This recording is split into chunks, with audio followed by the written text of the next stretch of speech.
L'unité de stérilisation est l'unité qui prépare les dispositifs médicaux à usage multiple, stériles.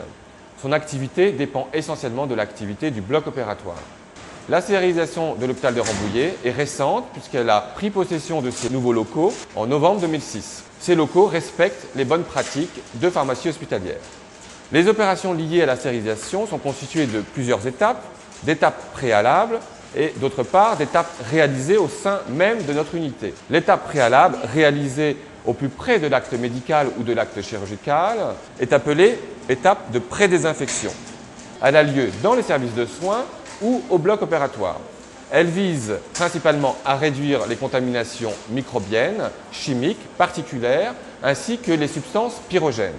Les étapes réalisées au sein même de notre unité comportent des étapes de réception, nettoyage, séchage, des étapes de conditionnement, de stérilisation proprement dite, de contrôle des opérations et de traçabilité, de stockage, ainsi que de la mise à disposition.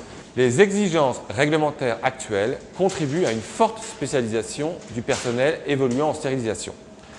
Des formations spécifiques sont nécessaires en hygiène, en stérilisation, à la recomposition, ainsi qu'à l'assurance qualité.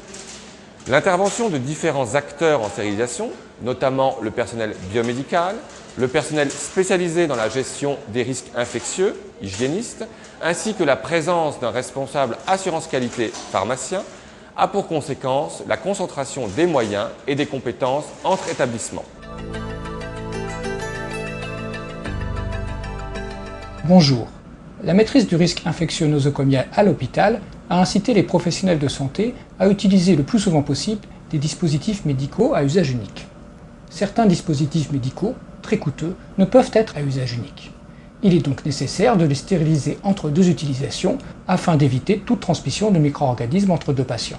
L'unité de stérilisation est donc un partenaire essentiel de la lutte contre les infections nosocomiales. Par ailleurs, les locaux de l'unité de stérilisation constituent un des environnements maîtrisés de l'hôpital. Il est donc indispensable de les surveiller régulièrement. Concernant les pratiques et les tenues du personnel de stérilisation, il est possible de distinguer deux étapes. L'étape de réception et de nettoyage du matériel contaminé. La protection du soignant contre toute contamination ou blessure accidentelle est essentielle lors de cette étape. Elle est assurée par le port de la tenue de base, d'une surblouse, d'un masque à visière et de gants en nitrile longue manchette. Le nettoyage est pour une grande partie automatisé avec tunnel et laveur. Ceci contribue largement à la protection. Cependant, l'automatisation n'est pas réalisable pour tous les dispositifs médicaux, notamment creux, canaliculaires et les moteurs. Ceux-ci sont lavés manuellement, c'est une étape critique. Lors de leur séchage par air comprimé, le port de protection additive est préconisé. Et l'étape de conditionnement et de stérilisation, pendant laquelle l'accent est mis sur la protection du matériel. Deuxième étape, le conditionnement. La protection de l'environnement des locaux est ici essentielle. Elle nécessite la surveillance régulière de l'air et des surfaces, avec contrôle particulaire et microbien, ainsi que la surveillance de la surpression.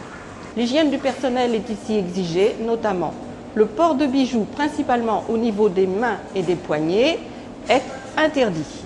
Les cheveux et la barbe sont complètement recouverts, le maquillage est fortement déconseillé, l'hygiène de main est prioritaire.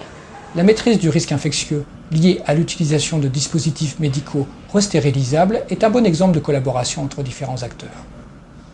Les utilisateurs, principalement le bloc opératoire, l'unité de stérilisation et l'équipe opérationnelle d'hygiène.